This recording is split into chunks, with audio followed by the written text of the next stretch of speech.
ఎలమంచిలి నియోజకవర్గంలోని 4 మండలాలను వనకాపల్లి రెవెన్యూ డివిజన్లోనే కొనసాగించాలని డిమాండ్ చేస్తూ మునిగపాక మండలంలో వైసీపీ నాయకులు రిలే నిరాహార దీక్ష చేపట్టారు. వైసీపీ నేత బొడ్డెర ప్రసాద్ ఆధ్వర్యంలో జరుగుతున్న ఈ దీక్షలో మాజీ మంత్రి గుడివాడ అమర్నాథ్ పాల్గొని మద్దతు తెలిపారు.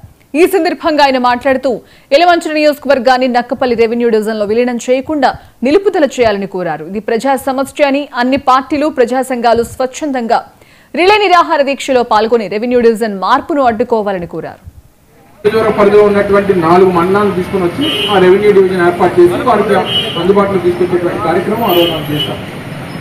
సరే, ఇప్పుడు మంత్రి గారు స్థానికంగా ఆ నియోజకవర్గానికి ఉన్నటువంటి శాసనసభ్యులు ఆ రెవెన్యూ డివిజన్ ఆ కమిటీలో ఉన్నారు. వారికి కావాలని చెప్పని కోరుకున్నారు, తప్పలేదు. నక్కపల్లి డివిజన్ ఏర్పాటు చేయడం దానికి ఎవరు వ్యతిరేకించట్లేదు. ఇక్కడ కానీ నక్కపల్లి డివిజన్ ఏర్పాటు చేసుకున్నప్పుడు వారి నియోజకవర్గ పరిధిలో ఉన్నటువంటి 4 మండలాన్ని ఆ నక్కపల్లి డివిజన్లో పెట్టుకొని యలమంచిలి నియోజకవర్గంలో ఉన్నటువంటి 4 మండలాలు గతంలో ఏ రకంగా అయితే అనకాపల్లి రెవెన్యూ డివిజన్లో ఉంటే అందులో కొనసాగిస్తుంటే ఎవరికి ఇబ్బందులు లేకపోదు. అంటే గతంలో 3 సార్లు ముఖ్యమంత్రిగా పనిచేసినటువంటి చంద్రబాబు నాయుడు గారి సొంత నియోజకవర్గానికి